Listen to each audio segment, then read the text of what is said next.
اعوذ باللہ من الشیطان الرجیم بسم اللہ الرحمن الرحیم وصلی اللہ علی سیدنا محمد وآلہ الطاہرین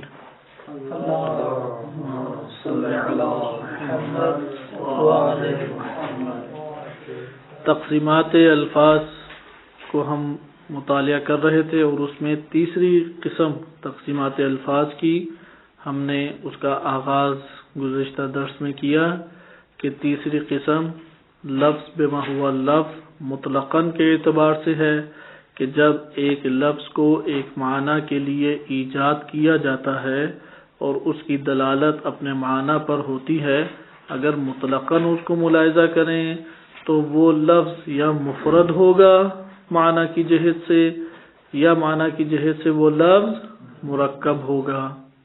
یہاں پر ایک اشتباہ کو زائل کرنے کی طرف خصوصی توجہ مصنف نے دلائی، اور وہ یہ ہے کہ مفرد و مرکب ایک تقسیم علم نحو میں بھی گزر چکی ہے قواعد عربیہ میں، کہ وہاں پر مفرد کلمے کو قرار دیا گیا جس کی تین قسمیں ہیں، اسم فعل اور حرف، اور اسم فعل اور حرف سے جو کلام بھی بنے اسے مرکب انہوں نے قرار دیا۔ لیکن منطق میں معیار نحوی قابل قبول نہیں ہے، منطق میں نحو کا معیار قابل قبول نہیں ہے، لہذا نحو میں عبداللہ چاہے وہ کسی کا نام ہو یا اللہ کا بندہ اس کے حقیقی معنی مراد لیں، ہر دو صورتوں میں علم نحو کے نزدیک وہ مرکب ہے، لیکن علم منطق میں وہ مفرد ہے اگر کسی کا نام ہو۔ اسی طرح کلمہ قی وقایقی سے فعل امر علم نحو کی زبان میں وہ مرکب ہے، اگرچہ اس کا ظاہری لفظ ایک ہے، کوئی اور جز اس لفظ کا دکھائی نہیں دے رہا، لیکن علم منطق کی نگاہ میں وہ مفرد ہے، مرکب نہیں ہے۔ آپ کے سامنے تیزی سے ملاک بیان کر کے آج اقسام مرکب کو شروع کیا جائے گا کہ مرکب تام اور ناقص، اور تام خبر اور انشاء میں تقسیم ہوتا ہے، مرکب اسے دو حصوں میں تقسیم کر لیں، خود ہی آپ لائن کھینچ لیں، تام اور ناقص۔ پھر مرکب تام لے لیں، مرکب تام یا وہ خبر ہے یا انشاء ہے۔ یہ تقسیم بے عین ہی علم بلاغت میں بھی یا علم نحو میں بھی موجود ہے۔ مرکب تام خبری یہ بس واحد ایسا حصہ ہے کہ جو علم منطق میں قابل بحث ہے اور قضیہ آگے جا کے کہلاتا ہے، اور جز اول میں یہ وہ مہم ترین مقدمہ ہے کہ پورا کا پورا جز ثانی اور اس کی بحث اس مقدمے کے اوپر موقوف ہے، اس لیے وہاں پہ ہم قضیے کی تعریف پڑھیں گے تو ادھر قضیے کی تعریف میں پہلا کلمہ یہ آتا ہے المرکب التام الذی، پھر آگے اس کے قیود بیان کیے جاتے ہیں، یا بعض نے مرکب تام کی بجائے القول استعمال کیے ہے لفظ، اور وہاں پہ پھر اس کی تحلیل کی جاتی ہے۔ واضح ہوئی آپ کے پاس کہ جو جز ثانی ہم پڑھیں گے وہ اس مرکب تام خبری، کیونکہ مرکب کی ہم نے کتنی قسمیں کی ہیں؟ دو، تام ہے یا ناقص۔ تام کی کتنی قسمیں ہیں؟ خبر یا انشاء۔ ذہن نشین کر لیں، تکرار میں دوبارہ کرتا ہوں تاکہ ادھر ہی آپ کے ذہن میں یہ بیٹھ جائے۔ مرکب کی کتنی قسمیں ہیں؟ دو، تام اور ناقص۔ پھر مرکب تام کی کتنی قسمیں ہیں؟ دو، خبریہ اور انشائیہ۔ منطق کا تعلق اس میں سے کس قسم کے ساتھ ہے؟ مرکب تام خبری کے ساتھ۔ کس کے ساتھ ہے؟ مرکب تام خبری۔ اس کو منطق کی زبان میں کیا نام دیا جاتا ہے؟ قضیہ۔ مرکب تام خبری کو کیا کہا جاتا ہے؟ قضیہ۔ صحیح؟ قضیہ کی کیا تعریف ہے انشاءاللہ ہم بعد میں دیکھیں گے۔ یہ وہ ایک ڈھانچہ تھا اس پوری بحث کا جو آپ کے سامنے بیان کیا گیا اور آپ نے اس کا مشاہدہ کیا۔ آئیں اب ہم مرکب کے ملاک کو تیزی سے دیکھتے ہیں دوبارہ، اور اس کے بعد اس کی اقسام میں داخل ہو جاتے ہیں۔ مفرد اور مرکب کے منطقی میلاک اور معیار کو سمجھنے کے لیے مرکب سے آغاز کرنا ضروری ہے کہ اس کی شرائط اور ان شرائط کے مد مقابل ہر قید مفرد کہلائے گی. مد مقابل جو صورت بھی ہمارے سامنے بنے گی وہ کیا کہلائے گی؟ مفرد. مرکب میں پہلی شرط یہ تھی کہ لفظ کا جز ایجاد کریں آپ وضع کریں، کیونکہ موضوع سے ہم نہیں ہٹ سکتے. آپ نے موضوع کی قید ہمیشہ رکھنی ہے مفرد و مرکب کے درمیان. یعنی جب لفظ کو وضع کیا گیا ہے، اس لفظ کو وضع کرتے ہوئے معنی کے بدلے میں قرار دیں. لہذا لفظ کا جز اگر معنی کے مقابلے میں آئے تب مرکب کا آغاز ہے، اگر نہ آئے تو پھر مفرد کہلائے گا. یہاں پہ سوال پیدا ہوگا لفظ کے جز سے کیا مراد ہے، کیونکہ مرکب کب وجود میں آتا ہے. یعنی مرکب کی یہ صورت نہیں ہے ہمارے پاس کہ ہم کہیں کہ علی عین لام دو یا. اب یہ اجزاء ہیں یا نہیں ایک لفظ کے، یہ سب اجزاء مل کے ایک معنی ایک شخص کے اوپر دلالت کر رہے ہیں یا نہیں. ادھر لفظ ایک معنی کے اوپر دلالت کر رہا ہے، ہم اس کو مرکب کہہ سکتے ہیں؟ نہیں کہہ سکتے. کیوں نہیں کہہ سکتے؟ کیونکہ ہم نے عین کو عین کے مقابلے میں معنی کو وضع نہیں کیا، لام کے مقابلے میں معنی کو وضع نہیں کیا، بلکہ کاملاً لفظ علی کے مقابلے میں معنی کو وضع کیا ہے. واضح یہ بات. بس اب ہم کیا کہہ رہے ہیں، لفظ کا اولاً جز ہو، لفظ کا جز معنی کے جز کی اوپر دلالت کرے. عین لام دو یا یہاں پر لفظ کے اجزاء ایسی حالت میں نہیں ہے کہ وہ معنی کے اجزاء کے اوپر دلالت کریں، اس لیے ہمیشہ یہ مفرد کہلائیں گے. آپ محمد لائیں، زید لائیں، جعفر لائیں، کاظم لائیں، وہاں پر جو الفاظ کے اجزاء ہیں ان کے مقابلے میں کیا معنی کے اجزاء آپ نے رکھے ہیں، یا معنی کے اجزاء کے مقابلے میں آپ نے عین لام یا وغیرہ کو وضع کیا ہے؟ یہ دونوں نہیں ہیں. بلکہ مرکب کہاں سے شروع ہوگا کہ اولاً الفاظ لفظ کے اجزاء ہوں. لفظ کے اجزاء جب مرکب میں جو متصور ہیں ادھر مراد محمد کہہ کے میم ہے، دو میم اور دال نہیں ہے، بلکہ لفظ کا ایسا جز مراد ہے. یعنی ایسا آپ کے پاس معنی کے مقابلے میں اس طرح کے الفاظ مراد ہیں کہ جن کے اجزاء معنی کے اوپر دلالت کر سکے. اگر لفظ کے اجزاء معنی پہ دلالت کر ہی نہیں سکتے تو وہ مرکب بھی نہیں بن سکتا. مرکب کی پہلی شرط کیا ہے؟ لفظ کا جز معنی کے جز پہ دلالت کرے. یہ کب ہو سکتا ہے لفظ کا جز؟ یعنی لفظ کا ایسا جز آپ وجود دے جو معنی کے جز کے اوپر دلالت کر سکے. اور یقیناً لفظ کا جز عین لام میم یا زے یا دال اس طرح کی صورت نہیں ہوتی کہ وہ معنی کے جز کے اوپر دلالت کر سکیں. صحیح. بس کس طرح کے پھر ہوگا لفظ کے جز سے ادھر کیا مراد ہوگا؟ جیسے آپ کلمہ عبداللہ ہے، رسول اللہ ہے، یہاں پر رسول ایک ایسا جز ہے جس کے مقابلے میں معنی متصور ہے. اللہ لفظ اللہ ہے جس کے مقابلے میں ذات باری تعالی موجود ہے. صحیح. لہذا آپ نے ملاحظہ کیا کہ اگر لفظ کے جز کے مقابلے میں معنی کا جز نہ قرار دیا جا سکے وہ ہمیشہ مفرد رہے گا. مرکب سے مراد ہماری یہ ترکیب نہیں ہے کہ حروف ہجا سے پکڑ کے ایک لفظ بنا دیا جائے اور لفظ کی معنی پہ دلالت ہو. اس کو ہم مرکب نہیں کہتے. یہاں پہ اگرچہ حروف ہجا سے پکڑ کے اس نے ایک لفظ کو وجود دیا ہے اور وہ لفظ ایک معنی پہ دلالت کر رہا ہے، جیسے زید ہے، جعفر ہے، علی ہے، یہ ایک الفاظ ہیں جو اپنے معنی پہ دلالت کر رہے ہیں، لیکن سب کے سب مفرد ہے. کیوں مفرد ہے؟ کیونکہ جن اجزاء سے یہ لفظ بنا ہے ان میں ہر جز کے مقابلے میں کوئی معنی کا جز وجود نہیں رکھتا. صحیح. آپ نے اس طرح سے الفاظ کو لانا ہے کہ لفظ کا جز معنی کے جز کے اوپر دلالت کر سکے. اور یہ تب بھی ہو سکتا ہے کہ آپ ایک ترکیب میں یعنی ایک جملے کی ترکیب میں مختلف مفردات لے کے آئیں، مختلف کلمات لے کے آئیں. یقیناً وہ کلمات کسی حروف سے ہی مرکب ہوئے ہیں، کسی حروف سے مل کے بنے ہیں، لیکن وہاں پر آپ نے مرکب کب وجود میں دیں گے؟ جب ایک کلام میں، ایک جملے میں آپ مختلف مفردات لے کے آئیں گے. لہذا اگر مرکب کو کھول کے دیکھا جائے اور ایک دوسرے سے کاملاً جدا کر کے دیکھا جائے، وہ ہمیشہ کیا بن جائیں گے؟ مفرد ہوں گے. لیکن یہ مفرد نحوی کے طور پہ ملاک ہے.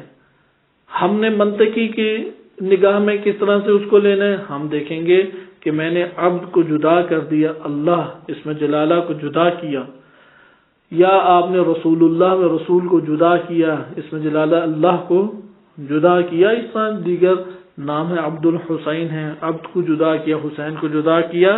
یہ اب جدا جدا طور پہ مفرد ہیں یا مرکب؟ کیوں مفرد ہیں؟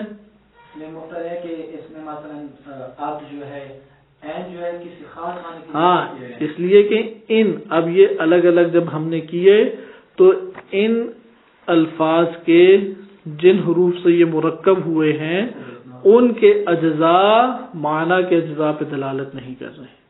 صحیح؟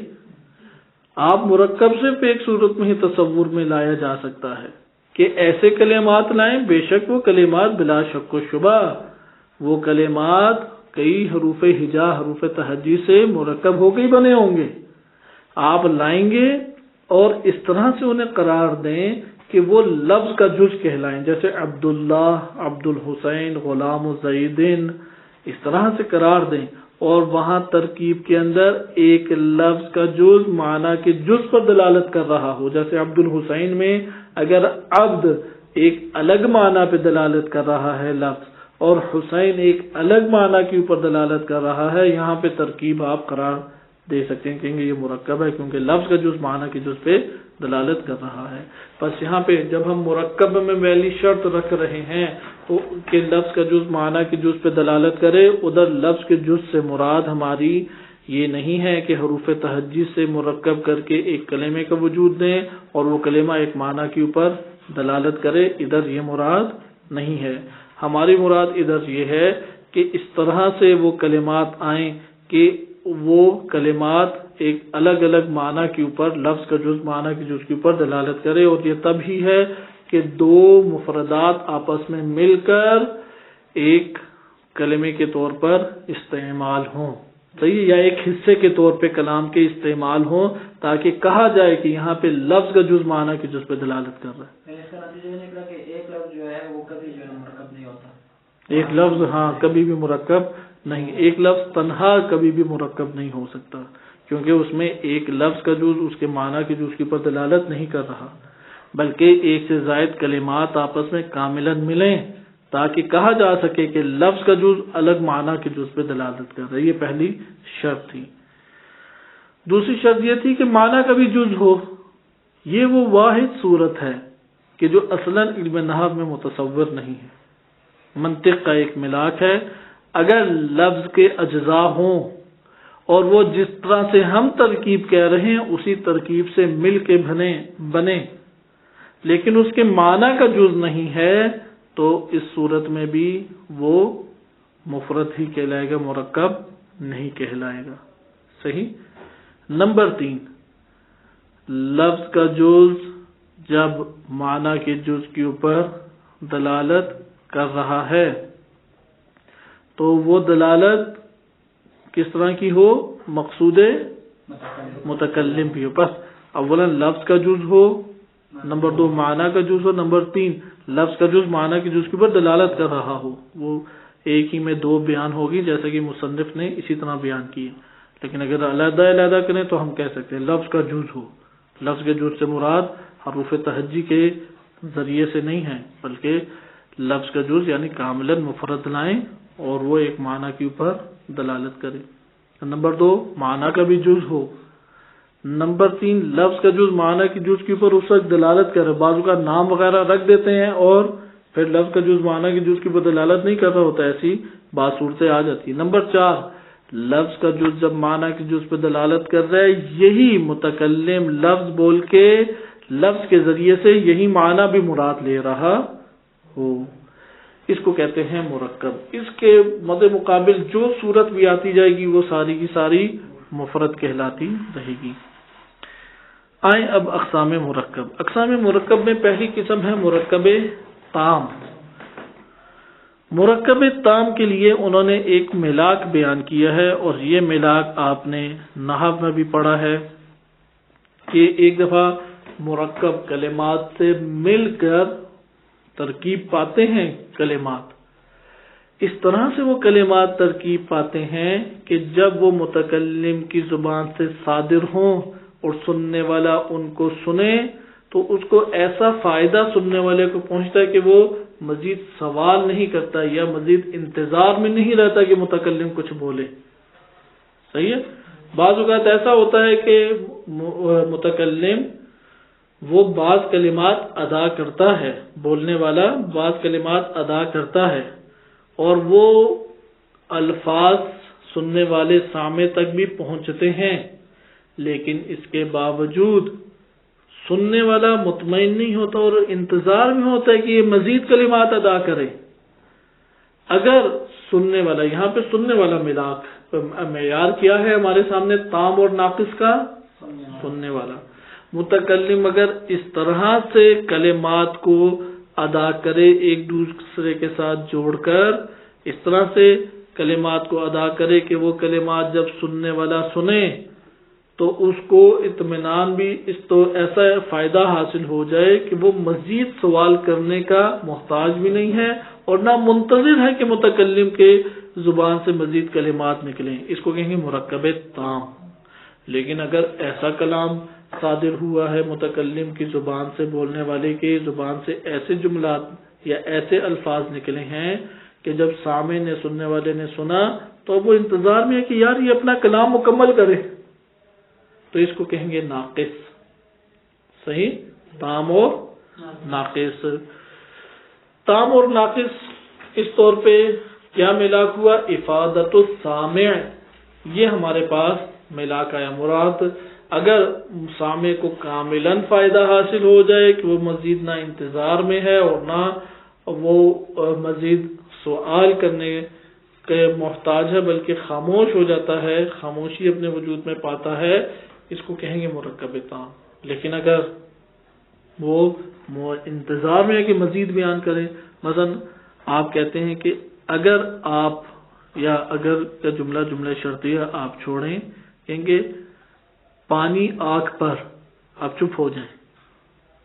اب آپ نے چند کلمات تو ادا کیے اور ہر کلمے کا اپنے معنی پہ جدا طور پہ دلالت ہے یا نہیں؟ پانی کی اپنے پہ، آنکھ کی اپنے معنی پہ، اور لفظ پر کی اپنے معنی پہ دلالت ہے نا. لیکن آپ چپ ہو جائیں پانی آگ پر اور کچھ نہ بولیں، تو اب جو سن رہا ہے وہ اپنے وجود میں یہ احساس پائے گا یا نہیں کہ یار یہ آگے کچھ کلام کرے تاکہ کاملاً فائدہ حاصل ہو، ہے یا نہیں ہے یا تھا؟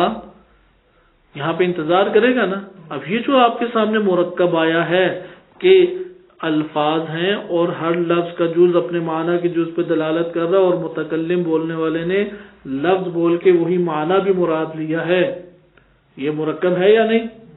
لیکن آپ کے چونکہ منتظر ہیں کہ کام اپنے کلام کو تام کرے اور کامل کرے، اس لیے اسے مرکب ناقص کہہ دیا جاتا ہے.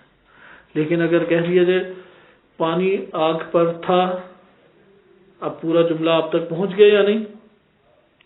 اب جب پورا جملہ پہنچا تو اب آپ مزید اس کے محتاج بھی تو نہیں ہیں کہ وہ کلام آگے کرے. صحیح. اس لحاظ سے بلا شک و شبہ انتظار میں رہتا، کوئی اچھا متکلم ہو بولتا رہے. ابھی ہم ایک جملے کی طرف سے دیکھ رہے ہیں، کہیں ذہن میں یہ اشتباہ پیدا نہ ہو کہ افادت السامع سے مراد ہے. بعض لوگ ہوتے ہیں وہ زیادہ سے زیادہ کسی شخص سے فائدہ اٹھانا چاہتے ہیں، وہ علمی فائدہ الگ چیز ہے. یہاں پہ ہم علمی فائدے کو نہیں ملاحظہ کر رہے، ہم کسے ملاحظہ کر رہے ہیں؟ سامع جو اپنے وجود میں ایک جملہ سن کے منتظر رہتا ہے کہ کامل ہو یا نہ ہو، اس ملاپ کو ایک جملے کی حد تک ہم اس کو ملاحظہ کر رہے ہیں. لہذا کیا مشہور تعریف ہے؟ ما یصح للمتکلم. اچھا، یہاں پر انہوں نے یصح للمتکلم السکوت علیہ، کہ وہ جس کے اوپر متکلم کے لیے سکوت صحیح ہو. ادھر اختلاف ہے کہ آیا یہاں پہ سامع کا خاموش رہنا یہ ملاک ہے، یا متکلم کا خاموش رہنا یہ معیار الملاک ہے۔ بعض نے یہ کہا ہے کہ سامع کا خاموش رہنا وہ ملاک ہے ایک مرکب تام کا، صحیح ہے، اور بعض نے کہا ہے متکلم خاموش ہو جائے، کیونکہ متکلم ایک معنی بیان کرنا چاہتا ہے نا، اگر اس نے آدھا معنی بیان کیا اور کوئی ٹوک دے تو اپنے وجود میں یہ خواہش کرے گا یعنی کہ مجھے پورا کلام کرنے دو۔ لہذا بعض نے کہا ہے کہ متکلم وہ اگر اس کی خاموشی کا ہونا یا نہ ہونا وہ اصل ہمارے لیے معیار ہے، اگر متکلم وہ خاموش ہو جاتا ہے ہم اسے مرکب تام ہوں گے، یعنی وہ مطمئن ہو گیا کہ میں نے اپنا کلام سارا بیان کر دیا ہے۔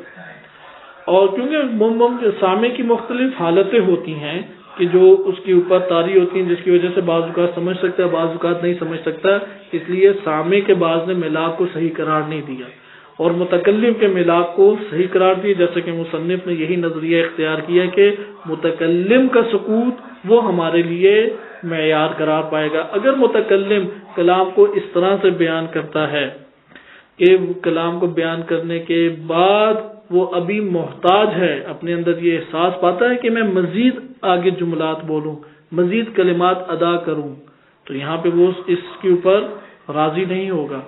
لیکن اگر وہ اس طرح سے کلام کرے کہ وہ بولنے کے بعد خاموش ہو جاتا ہے، متکلم کا خاموش ہونا اس بات کے اوپر علامت ہے کہ اس نے جو کلام کرنا چاہا تھا وہ تام کلام کر دیا ہے، لہذا اس کو ہم مرکب تام سے تعبیر کریں گے۔ یہ بات در حقیقت نحوی جہت سے ہے، اگر آپ غور کریں نحوی جہت سے ہے، اور یہی بات آگے جا کے تھوڑے مسائل بھی پیدا کرتی ہے۔ ہم نے پیچھے تصدیق کا باب پڑھا ہے، تصدیق کے باب میں ہم یہ بحث پڑھ آئے ہیں کہ مرکب ناقص کو ہم نے تصور میں شامل کیا تھا، اور تصدیق میں ہم نے کس کو شامل کیا ہے؟ جس میں حکم لگ رہا ہو۔ یہ یہاں پر جو ملاک ذکر کیا گیا ہے یہ وہ نحوی ملاک ہے جو علم نحو کی کتب میں درج ہے، لہذا بعض شارحین نے اس کے اوپر اعتراض کیا ہے اور مرکب تام اس کی انہوں نے تعریف اس جہت سے کی نہیں ہے۔ انہوں نے کیا تعریف کی ہے کہ نسبت ہونا کس میں؟ دو معنی کے درمیان، صحیح، دو کلمات میں، دو کلمات کے درمیان نسبت کا ہونا، یا اس کی ایک اور تعریف اس طرح سے انہوں نے نقل کی ہے، نسبہ الحکمیہ بین الطرفین، کیونکہ دو مرکب ہیں نا، مرکب بنتے ہیں دو کلمات سے، یہ جو دو کلمات ہیں ان کے درمیان ایک ایسی نسبت ہو جو نسبت حکمی نسبت ہو، حکم صادر ہو رہا ہو، وہ حکم اس طرح سے ایک طرف دوسری طرف کے لیے ثابت ہے، یہ طرف دوسری طرف کے لیے ثابت نہیں ہے، اس جہت سے ہو، اس کو کیا کہتے ہیں؟ نسبت حکمیہ۔